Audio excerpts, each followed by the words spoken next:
You're listening to the No Labels, No Limits podcast with best-selling author Sarah Box, where you get the inside scoop on the steps action takers and decision makers take to align their purpose to their principles and achieve their goals in business and life. We focus on the mantra, no labels, no limits, no excuses. And now, without further ado, please welcome your commanding coach with plenty of chutzpah and heart, Sarah Box. Hey there, folks. A quick little quote for you to kick us off today. Consider this, that we spend more time at work than we do with our families, sleeping, or on other priorities. And if you're regularly unhappy in your career, it is imperative to improve your situation. It is possible. And that quote is from today's guest, Tammy Gooler Loeb. And I'm going to talk to you about Tammy, but first I want to welcome you to the podcast. This is Sarah, your host. You know you're on the No Labels, No Limits podcast, a podcast all about shedding our limiting labels and beliefs so that we can live our dreams and shine our lights in the world and what the heck, enjoy our lives. So this week, as I said, we are being joined by Tammy, and Tammy is the author of Work from the Inside Out, Break Through 9 Common Obstacles and Design a Career that Fulfills You. That's a big promise in a book. So we're going to talk about the book, but let me tell you, she is a career and an executive coach. She's a speaker, a facilitator with expertise in career transitions and leadership development. And her clients represent many sectors and industries. Or like I like to think about, she's multi-sector industry diverse, which means she speaks different languages. And Tammy's weekly podcast is Work from the Inside Out. And on that, she showcases career transition stories of people who found more meaningful work. Her expertise has appeared in Forbes, Fast Company, the Boston Globe, Harvard Business Review, Ascend, and she holds a BA in psychology from Hampshire College in Amherst and an MBA from Boston University, obviously in Boston. So now with that as a brief introduction for a woman who has a long and valuable career history, let's welcome our guest, Tammy Gooler Loeb. Did I pronounce Loeb right? Is it Loeb or You Loeb? did. You aced it. Thank you, Sarah. Thanks. I'll take that. Ooh, ta-da. So it's really good to have you on the show. And for our listeners, I got introduced to Tammy through a mutual friend, colleague, and someone who I totally trust, which is our online business manager, Summer Zivko. So shout out to Summer. She brings me to Tammy and Tammy to you. Yes. So before we start, Tammy, is there anything you want to add to that little piece that I just shared? No, other than I'd like to chisel it in stone. I'm delighted that you used that at the beginning. I think what makes me think is like, I feel seen and heard by you pulling that quote out. And how many of us in our work days, in our careers, all we want to do is feel seen or heard or understood and appreciated for what we bring to the table. Absolutely. And it's not about getting a trophy for participation. It's about just feeling like we're making a difference, we're making an impact, right? And so that ties right into just feeling seen and heard. So thank you. Well, very cool. You're very welcome. I love quotes. I like when people say things that resonate for me, obviously, because as every other human, we have a self-centered like, oh, how does this fit me? But then I think about how applicable it is to our listening audience, the other people I work and connect with, and how powerful that statement is. And especially the it is possible part. So before we dive into all the nuggets and information you get to share, let me ask you a question I ask all my guests, and that is whether there is something that you do daily or regularly, if it's not daily, that keeps you focused on your own big dreams and goals from that whole self perspective. Well, I think the one thing I probably do regularly, I don't know about daily, but I definitely try to pause and think about, this is going to sound so corny, but it's okay. I am a corny person. I always try to think about what I'm grateful for. So whether it's sort of the exercise, 3 good things, thinking about just either three good things in general, and usually it's at night as I'm going to sleep. I just think about what I'm grateful for. Or I think about what's going well, just from a real place of appreciation and trying to focus on what's positive in what's going on in a realistic way, not in a Pollyanna way. Because I could easily go in the other direction. So you mean in the Pollyanna direction or in the negative direction? I mean in the what didn't I get done that day? If it's at the end of the day, right? What's beat still Tammy yet to up be done? direction. Yeah, or just a little dissatisfied, a little bit like a yeah, but, yeah, but, and as if yeah, but's one word, that kind of thing. And we all do that to ourselves. But I do find myself in the habit, especially really probably before I fall asleep, just thinking what I feel good about, what I'm grateful for. And I think especially in these last couple of years with all the things that are going on in this country and in our world, I think it's especially poignant now. Absolutely. Absolutely. And it's nice when we get in those habits, of what am I grateful for? What went well? It's amazing how pretty soon those become a little quicker. It's like you can be through your day and going, oh, this is going great. Oh, how fun is this? Right. Mm-hmm. Instead of like thinking, oh my gosh, I should have done better on that or whatever. It starts rewiring. It does. It does. Absolutely does.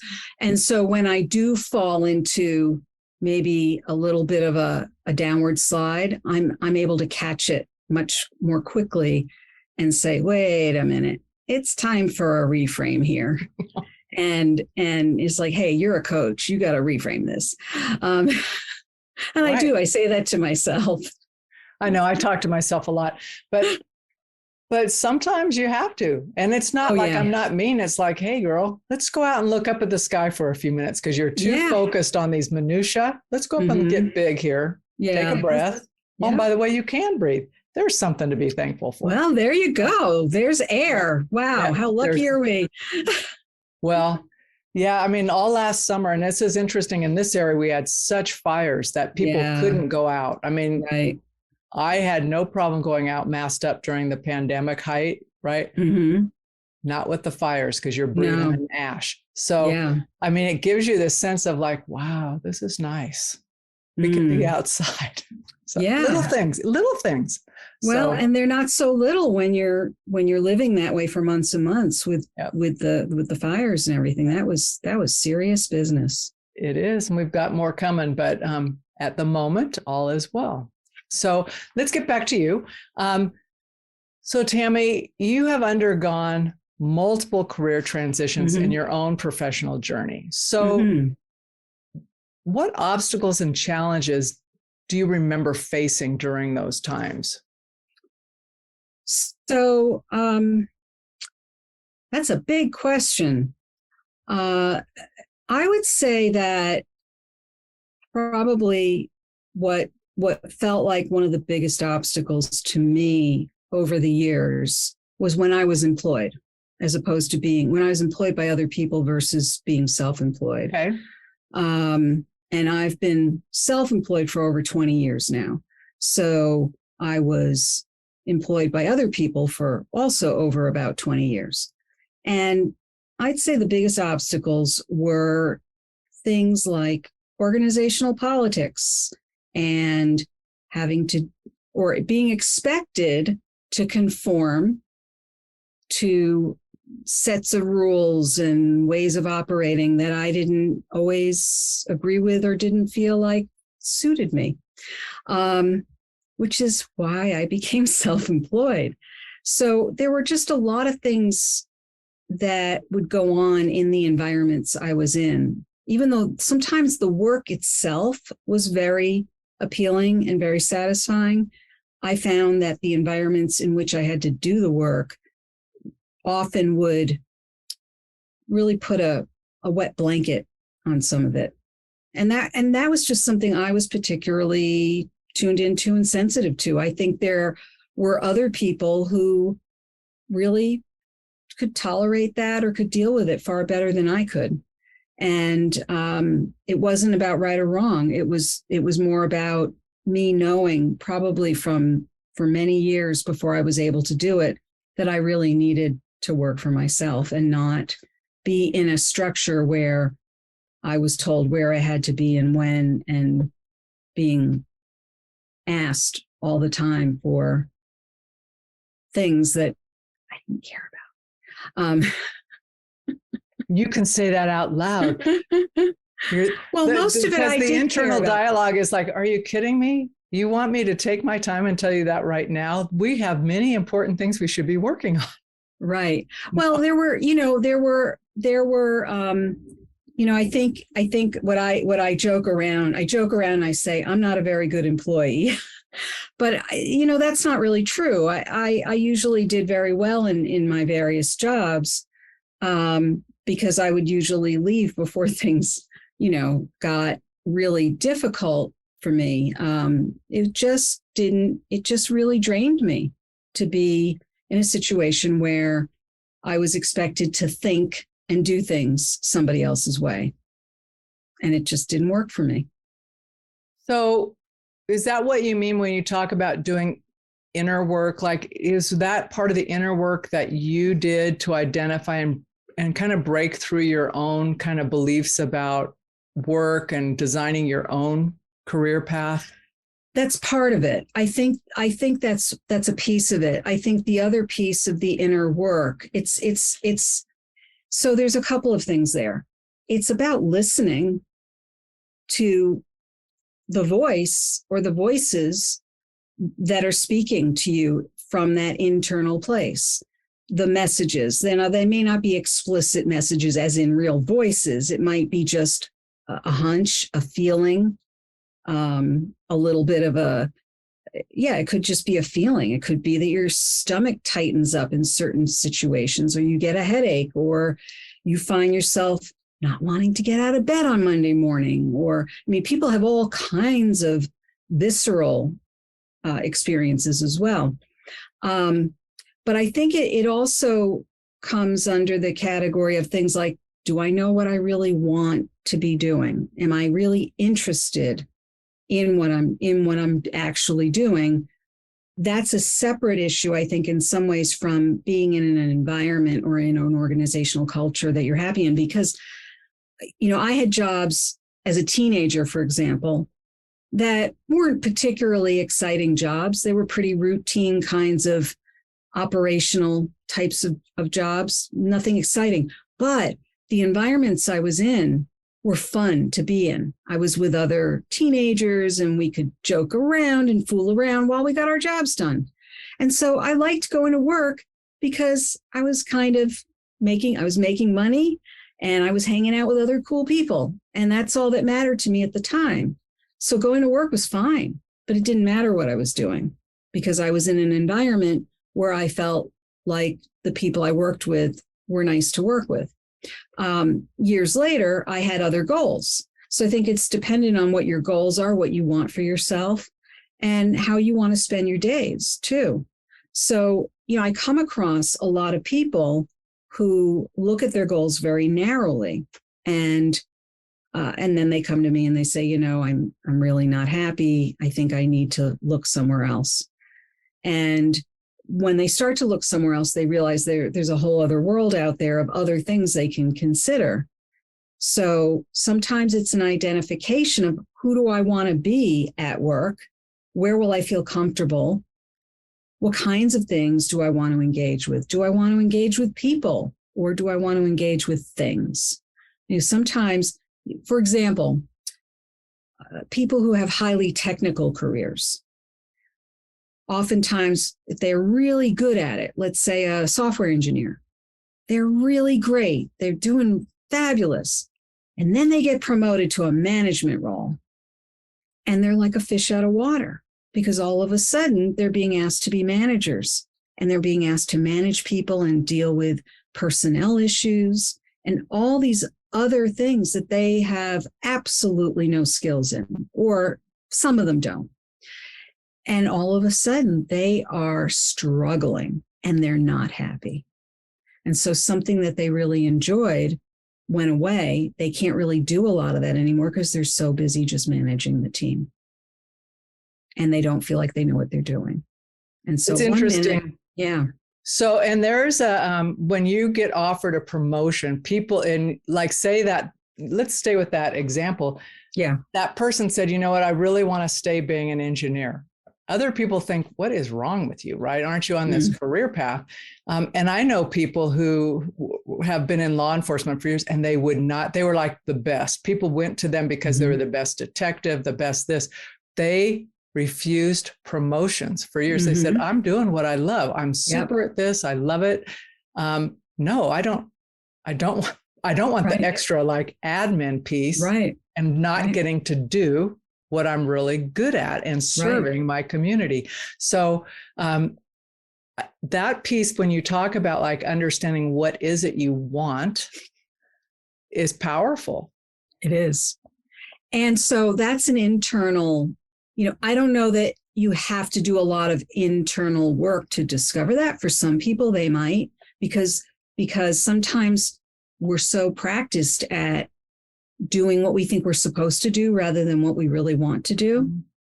We're supposed to want to progress. We're supposed to want to climb that ladder, no matter what is on that ladder, and the fact is that what might be on that ladder just doesn't work for you. And yet we're told, well, if you don't want to, what's wrong with you? There's something wrong with me. I don't want to do this. So but it also doesn't mean that it's an all or nothing thing. Maybe there's other options. And that's the other thing, is that a lot of people think in terms of all or nothing, especially when they're starting to get a little restless or a little discouraged or even downright, really anxious or really unhappy. They think in all or nothing terms versus what are some other variations on the theme that might really fuel who I am and still feel like I'm growing. Because people do generally want to grow, but there's lots of different ways to grow. So is that what you mean when you say design a career? Because oftentimes we hear people, what career are you going to pursue, right? To chase after. But you use the word, and I'm assuming very intentionally, design a career. So what's the distinction? And how can we think about that more, not just intentionally? Like if I'm going to think about what I'm doing, but take ownership of it and say, I want to design my career. What's the mindset shift or my thoughts that I need to think about? Well, you just said one of the magic words is ownership, right? First, you have to feel like you have ownership. So design a career means that you are taking a look inside first. So one of the first places you're going to want to look is, what are your values? What's most important to you? And then how are you going to make sure that you stay true to those values, or to the best of your ability, right? I'm not talking in all or nothing terms here. Everything has variations, but you want to be clear about what values, for some people, there may be certain values that are deal breakers for them, or other parameters, like, even very straightforward things like how long a commute they are willing to do or not do to go to work, depending on what their home situation is. So there's all kinds of things, from the very practical matters to much more, let's say, emotional or spiritual kinds of concerns, to thinking about, what are you good at? Now, just because you're good at something doesn't mean you enjoy it, right?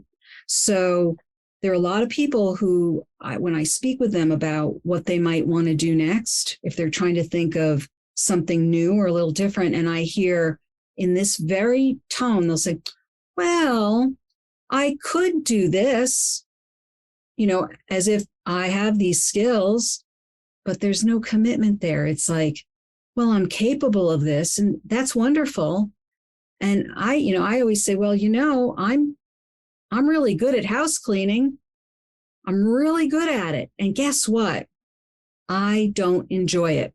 I know people who really get a great sense of satisfaction out of cleaning, like when they're stressed out and they start cleaning or they start doing something around the house. That is not what I do when I'm stressed. I don't start cleaning the house. That would stress me out more. But so I use that as an example, like, don't ask me to clean the house for pleasure or to satisfy something within me. But there are people who enjoy that. And I'm delighted that there are people who enjoy that. So there, you've got to think about, even though you might be good at something, think about, what do you really enjoy? Think about things you've done in the past. What are the things that gave you the greatest sense of satisfaction? Maybe it was a certain team of people you worked with. What was the dynamic there? So think about organizational cultures. Think about some of the things you did, but don't think about each thing in a vacuum. Think about, kind of develop a whole picture, paint a picture for yourself, and really identify those things. And then you have something to talk about when you speak to people, when they say, how can I help you? What are you looking for? Well, I'm looking for a situation that has some of these elements in it. I don't know exactly what I might call it, but these are some of the elements that I think would be a good fit. Well, you can describe a context, right? A picture for somebody else. And like, we might not have the same words, but if I can describe something or you describe something, I would go, oh, I know exactly what Tammy's looking for. And in fact, not only do I know what you're looking for, I know someone who wants someone who's looking for that. Exactly. Or I know an organization that really has that feel to it. I want to introduce you to somebody there and let you have a conversation with them. I don't know if they have openings, but you should definitely get to know them. That's interesting, because that is a really powerful thing. And that was one of the things I did with a gal I worked with. She says, I think I want to work with those guys. And I said, well, reach out. Yeah. She goes, why? What would I say? And I said, okay. So similar conversation, like, what could you offer them? Why do you want to work there? Number one, she was clear. She'd done research. She knew herself. She'd done a bunch of inner work. And she goes, but here's what I think they need. And I said, do you have some time where you could just say, hey, let me gift you 10 hours of pro bono and just show you what it might feel like? And that's sealed the deal. She had part-time work right after that. Oh, that's great. I love stories like that. But that's because she had a picture. Like you were saying, she said, this is the feeling I want. These are the people I want to be around. This is what I want. She didn't say, I want to do these tasks, but she knew what she could do to contribute. But it was within that whole picture, because there were many things she could do. Right? Sure. But they weren't the things that lit her up. Right, exactly. And it doesn't mean that she won't have to do some of those things as part of her role. Look, we all have to do things we don't love doing sometimes. It's not in a pure form. But if the majority of things we're doing are things that generally give us satisfaction, leave us feeling as if we are still growing and learning along the way, if we feel respected and we feel like we're making contributions, those are some of the key elements. And those are the things that people complain about the most when they don't have those things in the workplace. I'm going to ask you to turn left a little bit with me, because in the reading and the research I've been doing, and it's all over the news too, and anybody who's in HR is aware of this, human resources work or recruiting, is this whole thing about people leaving their jobs in droves, right? And I just read an article this morning that in higher ed, I want to say it was close to 72% of people are saying that within the next 12 to 15 months, they want out. They want out for many of the things that you're talking about, the flexibility, the structure, but that was one article. But I wanted to ask you, like, what are you seeing around that? And what are some of the I'm not sure red flags, but what are some of the jumping points that we should be paying attention to so that we don't go from the fire to the frying pan? Well, I think that, it kind of comes under the category of you can pick up and leave. People are feeling more empowered that way. But don't assume the grass is greener somewhere else, first of all. So watch what your assumptions are about what you think life is going to be in some other way. Unless you are genuinely, really ready to retire and you know that you've got, your finances and your situation all lined up. But we're not talking about that specifically. We're really talking about people who will probably be looking to do something else. But what I've seen is I've seen people who leave because they feel like they just don't even have the time or the bandwidth to look for something else while they're still working. And they're feeling more empowered to leave. And then they start looking and they realize it's pretty challenging to look for a job. There's a lot to it these days. And if they haven't looked for a job in at least 5 to 8 years, it's a whole nother animal now. And I don't say that to scare anyone. I say it because there's some nuances now that are fundamental to applying for employment that weren't in place easily 10 years ago or more. And if you haven't applied for a job in those years, there's some new things you need to learn about things like applicant tracking systems and the different ways that you should really be networking and all of those kinds of things that are really strategic and can really help you land in the right next place. But it takes work. And I think people still oversimplify what the process is like. And when they start to get frustrated, and they get frustrated very quickly, I hear this a lot from people. They'll say, well, or if people get laid off, well, I've been laid off for 2 months already and and nothing's happened. It's like 2 months is nothing. It's nothing if especially if you're looking for a role where you're, somewhat mid or senior level and you're looking for a role with some responsibility. It's literally a drop in the bucket. If you're looking for a meaningful role, if you just want to find any old job, I would say most people could just go out and find a job. They may not like what they find, but they could find something. What I have been seeing is people who are a little further along in their careers, and they've either decided to leave or they've been laid off, and they start talking to people because they have a network, and they get an offer. And it might even be a really good offer in terms of, let's say, salary or benefits. And they take it. And then you start filling in the blanks. Well, do they have a job description? No, they don't have a job description yet. Do they know who's reporting to them? No, they don't know yet. Do they have a job title? No, not yet. But, they used to work with the president, like 15 years ago, and they know each other, and I'm sure it's just going to be fine. And there's so many question marks all over the situation. And really what they've done is they've signed up for a salary and benefits, and they haven't really taken the time to really figure out, what have I gotten myself into?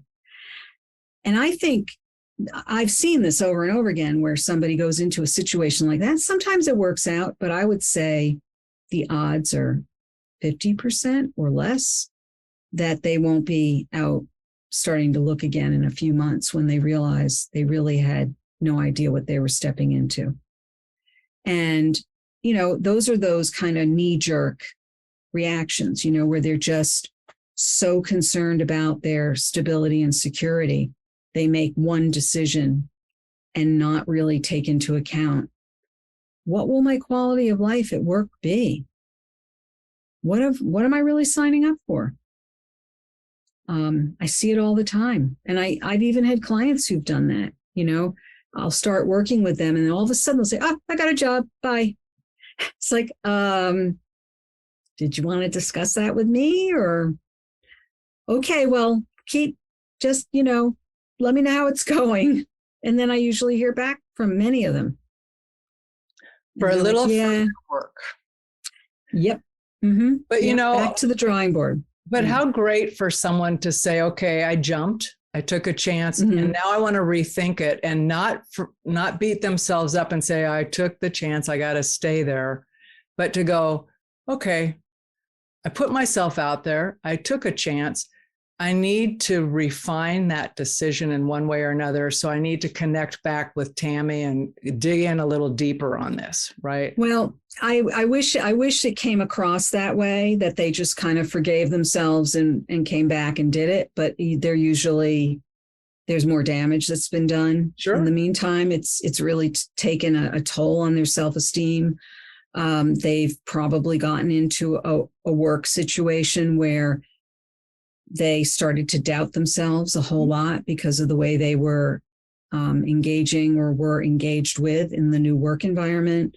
They realized they really didn't know what they really wanted. And so they just start questioning everything. It almost happens, in some cases, it happens almost overnight. It's amazing how somebody can be a fairly confident, skilled, talented professional, and one thing can happen and they will start doubting themselves very, very quickly. But it makes sense, Tammy. Think about it. You're already kind of, especially if you've been laid off or you've jumped and you're nervous, right? So you're already, edgy is the wrong word, but you're already anticipating what could go wrong, whether you're verbalizing it or not, right? Mm-hmm. So there's just that piece under you thinking, oh my God, did I really mess things up? And how could I, it's all this stuff. And it doesn't take a lot in a negative environment for all of those thoughts to be amplified, whether intentionally or not, right? Yeah. So for anybody listening who's in that spot, do yourself a favor and forgive yourself for any mistake you perceive you have made. It is just where you are at the moment. Right. And it's not where you need to stay. And I would add to that and say, if somebody else was walking in your shoes, what would you say to them? Now say that to yourself. I know. I love that. I'm thinking, I get kind of tough on that one. I just think, okay, if I know something about their family, I'll say, would you talk to so-and-so, your 8-year-old, that way? Mm-hmm. I would never talk to them that way. And I said, okay, stop it.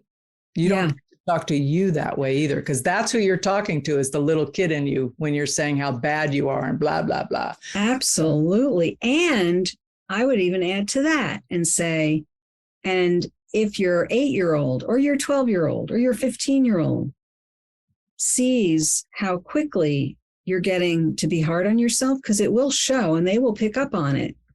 They will learn from that and you will be modeling that for them. Is that what you want to model for them? Or do you want to model some other kind of, let's say, emotional intelligence for them? Yep. Yeah. And it gives people permission to try and not have things always work out, right? It's like, so I think it's such a piece of, it's a way of gracious living for yourself and for those you're modeling for and are around you. But that leads me to want to ask you something else about both your book and what you talk to in there. But, you say that knowing our why is how we can connect to our meaningful work, right? Like we're clear on our why. And then that we can be authentic without changing who we are, compromising our values. It sounds a little bit to me like what you were just describing with that jump, if you will, like, okay, I've got this job, I'm jumping. That some of the rub from that can be finding out we've compromised what matters to us, especially after we've learned that about ourselves. Mm-hmm. Mm-hmm. Yeah. So True. How do we know, though? How does someone begin to know their why? I mean, sometimes if you've been, like you painted the picture of that person who's been in a career a long time and has decided it's not a fit for them anymore, what is one of the first steps or the ways people can start going, but really, what is my why? What's driving me? Well, the why is really the why can look like a few different things, or the way in which we go about addressing the why can look like lots of different things. So, and the why is really not singular. It could be more than one thing. So, for example, somebody might say, my why is to make a good living so I can take care of my family. My why is to take care of my family. So I would flesh that out with them. And I would say, okay, so you have 3 children, and you want your children to know that you're taking good care of them. What does that look like to you? Is it just about being able to pay for things, or what other ways are you taking good care of them? And how, so the example I just gave about modeling things, like modeling what it's like to go to work or to have a job that you like. That's part of taking good care of your family, is showing your children that there are things you can do to enjoy your work, or if you're not enjoying your work, to be able to talk about that, and then talk about what are the steps you're taking to either get help or to start to rethink what you might want to do for work, because you realized that what you've been doing was good for the time, and now it's not meeting your needs anymore. You want to do something else. And it's okay to model making change for them and to not make it a scary thing. So to me, that's part of the why. The why is I'm taking care of my family by modeling for them what are some good habits for being good to myself. It also, if we're clear and staying with that example, when things are tough, like you said, every job, even self-employed, has those moments that are tougher than others. Absolutely. But when you can connect to the why, it's like, it's not that big a deal, right? I'm doing it for this reason, right? And if that really means something to you, then it doesn't feel like it's a heavy lift. So it almost sounds like when it becomes troublesome is when your values, your why, and where you're working do not align in any way whatsoever. Right. Or there's enough misalignment. I mean, I can say from my own experience that there were jobs that I had where the work I was doing was fully aligned with me, but the environment in which I was doing it and some of the dynamics that were going on around me were completely out of alignment, to the point where it really started to tear me apart. I mean, seriously. And I really stayed too long. And once I got out of there, it took me a while to recover from it. Do you think that with the whole great resignation, I'm going to be curious what we call it 10 years from now, but for now, is that about misalignment, environment? I mean, if you were to take the context, is there, or are there a few themes that you keep seeing coming through there? Is it about emotional intelligence, or because I see people wanting to do quick fixes, like put this in place, offer these benefits. And I'm thinking, okay, I'm not sure that would satisfy for everybody. Right. Well, those are extrinsic motivators, right? We'll give you a raise, or we'll give you this external thing. And instead, what people are really, I think, wanting is to feel valued, appreciated, and to feel like what they're doing is making a difference, not just throwing a few benefits their way. They like the benefits, don't get me wrong, but that's not going to change how they do their work. That's not going to change their ability to grow. And so those are the things that when I say we know, there's tons of research that shows what really motivates and what really engages people.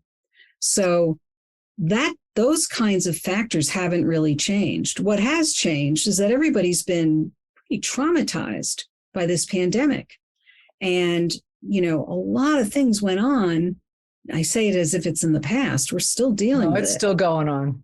And so, the Great Resignation is interpreted in a number of different ways. I think we're still trying to make meaning out of it. Some people think that they understand it. I think it has given people an opportunity to take more ownership of their work more than they had before. And they're realizing that they can push back a little more with their employers, maybe even a lot more, because there has been more jobs out there. They can move around more easily. Employers have had to be more flexible around that. And so people are a little less loyal, whereas before, employers were a little less loyal. We had a dynamic going on for many years before that, where layoffs were becoming more and more common. Mergers and acquisitions were becoming more and more common. So, some of the trends that we're seeing now they're not really shocking to me at all, given what's happened. And I think employers really just don't know what to do or how to handle the changes that have gone on and how to get people re-engaged, whether it's physically back in the office or just re-engaged in general. And so there is this disconnect, I think, between leadership and the employee population. And it's people are struggling with it. Yeah. I also think that there is potentially, this is more from just watching people, but there is also a disconnect at the leadership level from saying, you know what, I cannot artificially put this on those staff because I'm feeling the same way. I don't see a reason for me to behave X, Y, and Z because it doesn't benefit us as a whole, right? So that the incongruence with like, here's how it needs to be done versus really in the last 2 years, we've been super productive and it hasn't looked anything like that. So why does it have to be that way? Right. And I don't think we've answered that question, but I think just saying, because it's like the old saying, as long as you live in our household under the roof, these are the rules, right? Yeah. As a parent, why? I like because those rules. So, right. Because I said so, right. But that just doesn't fly, right? And we miss so much because there's such smart people who want to work and, like you say, be recognized for their contributions. And when things have to be the way, we miss the way. And I think people are trying to figure it out too quickly, actually. There's this sort of fix-it mentality. And yet I understand the impulse to want to do that. But we are still in the middle, in some regards, of this pandemic. And so to just say, okay, everybody back to the office, back to normal. It's like... there is no normal. You cannot go back. Yeah. You have to really figure out what it needs to look like now. And, one way I think leadership could possibly, and I think probably some companies are doing this. I haven't heard about many that are doing this or any. Why don't you ask people what they think will work well? Maybe make them part of the plan rather than just telling them what you expect of them. Well, so that now you're singing my choir song, because when I work and do planning with people, I say, who's on your planning team? It's like, no, everybody's on your planning team. Otherwise, I'm not your best consultant. Honestly, I'm not, because you can't plan in isolation and then hand it down and say, these are your marching orders, because people don't care. They don't connect. It isn't that they don't care about the work. They don't connect and see themselves or their contribution. Right. So, that's right. Tammy, I want to, before the interview's over, let's talk about your book. I mean, we've talked about aspects of it, but share about like the premise of it, what you want people to take away from it, and kind of how you've structured it. How, like, if as I read it, how I should think about it, maybe is a way to think. So the book is, it has 9 chapters. And each chapter focuses on a specific area or obstacle that I have seen commonly in my 20 plus years as a career coach.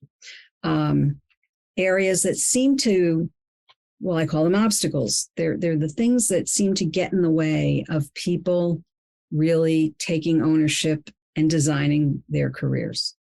So I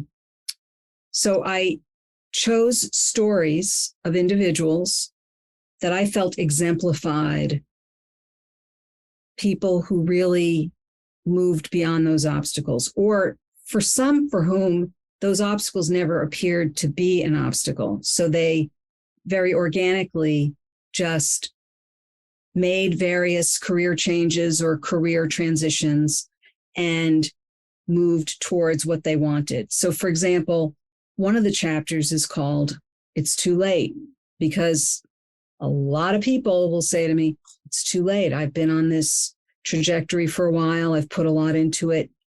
I couldn't possibly change it now, or I don't want to start all over again. So there's an assumption that if you make a change, you're going to have to start all over again, as if everything you've done up till that point isn't going to count for anything, which is silly, because you don't, why would you do that to yourself? And, you know, or I don't want to go back to school, or I don't want to have to pay for school. I would have to go back to school to do that, so I don't want to do that. Okay, so you don't want to go back to school, then that's a choice. But do you want to stay where you are right now? Does that look good to you? You know, so people use their age or their numbers of years as a reason not to move forward. Or I have too many responsibilities. I'm taking care of this one, that one. I got kids to put through college. There's no way I could make a move right now. Or, you know, for some people, it's just a generalized fear of change. You know, just better to deal with the devil you know than the devil you don't know. And so the minute they start to think about change, their amygdala gets triggered and their fight or flight response kicks in, and they just stop. I don't want to talk about it. I don't want to think about it. But then they revisit over and over and over again why they're unhappy in their current situation, or maybe even in the field that they're in. So these are the things that I see over and over again.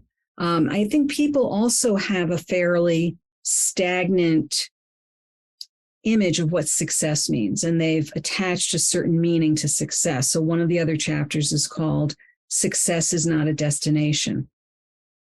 You know, they don't always think about all the wins along the way, all the things that they've done that they can really hang their hats on and feel good about. And instead, they're aiming for some far off point of success that they can, you know, I don't know, ride off into the sunset on, or reach a certain pinnacle of financial wealth or something. And that's one way to look at success, but it's not the only way. And I suggest that there's other ways that could be more satisfying. So these are some of the chapters in the book, and each chapter is really populated by at least 2 to 3 stories of people I've either known in my life, or a former client, or more often than not, my podcast guests, because all my podcast guests tell their stories of career transitions and different things that they did, decisions they made, how they went about those transitions, how they made those decisions, what they were thinking at the time. So I have some really interesting stories in the book. And even if you're not thinking about a transition, the stories are just fascinating in and of themselves. One of my favorites, they're all really great, but one of my favorites is in the first chapter, is a gentleman who started his career as a minister. And after a few years, he had gone to see the movie Mississippi Burning, which was all about the civil rights movement. And he got all fired up about that. And he thought, you know, I know I'm doing a lot of good with what I'm doing now, but I want to do something else. And he started talking to a few people he knew who worked for the FBI. And he said, I want to go work for the FBI. I want to be an FBI agent.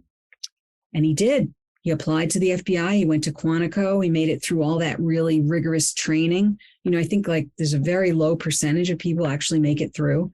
He made it through, and he became a hostage negotiator. And he also did things like talking fugitives off the streets and bringing them in and doing all kinds of things, and had a very full career as an FBI agent after that. There's a pivot. Yeah. It's a really fun story, but there's lots of other great stories in the book. Some of them are, the last chapter I focus on uncertainty. And I say, you know, the only thing that's that we know about uncertainty is that it's certain. Life is full of it. And the stories that I tell in that last chapter are 3 stories of people who had very sudden, uncertain circumstances and how they came back from those situations and moved their lives forward and really did take some significant career pivots. But they're all very compelling, I think. I love talking to people about their career transitions. So, well, that's what's very apparent, though. Yeah. What's also in the book, at the end of each chapter, there are reflective questions and guiding activities for the reader, so that as they're reflecting on what they read in the chapter, they can then do some of their own reflections or engage in some activities on their own. The other thing about the book that's really, really great is you don't have to read the whole book. You could pick a couple of chapters that just apply to you and work through those. The other thing that's at the very end of the book is a pretty robust resources section. Lots of websites, podcasts, and other resources, books that would be very, very helpful to people who are trying to decide or trying to identify what their next steps might be. So I noticed that you also have a workbook. Yes. Can you share about that and what it is and how people can get it? Sure. So that's a gift that your listeners can certainly avail themselves of. So the workbook is, I took all the reflective questions and guiding activities from the end of each chapter in the book, and I compiled them into a workbook so that you could actually work through the exercises and have space to write things down or to use your creative juices and give you lots of space to work on that. And I put that in a PDF form, but I also added some bonus activities into that workbook as well. So there are some things in that workbook that are not in the book itself. And people can access that by going to my website, tammygoolerloeb.com/workbook. So, and we'll make sure if you're listening and driving, don't worry, just look at the show notes. We'll have links to Tammy's information. What is the best way, Tammy, for like someone's listening, they're thinking, I just need some more time with Tammy. What's the best way to get that? Well, they can go to my website. I'm the only Tammy Gooler on earth, as far as I know, Tammy Gooler Loeb. So if they even mangle my name and try to type it in, I should surface somewhere. TammyGoolerLoeb.com. Just go to my website. You can click on the inquiry. There's an area where you can click and let me know that you'd like to chat or connect in some way. I also encourage people to reach out to me through LinkedIn and let me know how you found me. If you found me through this podcast, let me know that you were listening. I always love to know about things like that. Well, and I have another request of folks. If you've been listening to Tammy today and you personally have found value, or you know somebody who is going through some of this transition or could benefit from Tammy, please just take the link to this podcast and forward it to them and share it. It's a free gift you can give someone else from the time you've invested in being here. And you never know how your message will land at the right time to someone. So don't be stingy. Share something with someone else. Share Tammy. And I trust that this message will get to the people that it needs to get to when they need to hear it. So I want to thank all of our listening audience for helping us kind of spread the no labels, no limits, no excuses message.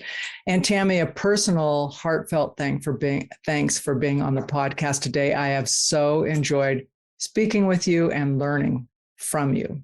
Well, thank you so much, Sarah. It's really been a joy to be here. I really loved your questions and enjoyed our conversation. Okay, we'll do it again. You've been listening to the No Labels, No Limits podcast with best-selling author, change agent, and strategic vision coach, Sarah Box. You can grab the show notes and find out how to work with Sarah at sarahbox.com/No Labels, No Limits podcast. We'd love this podcast to reach as many people as possible. So please remember to rate, leave a 5-star review, and share the podcast with someone you think would get value from this conversation. Until next time, keep taking those daily action steps to align your purpose to your principles and achieve your goals in business and life.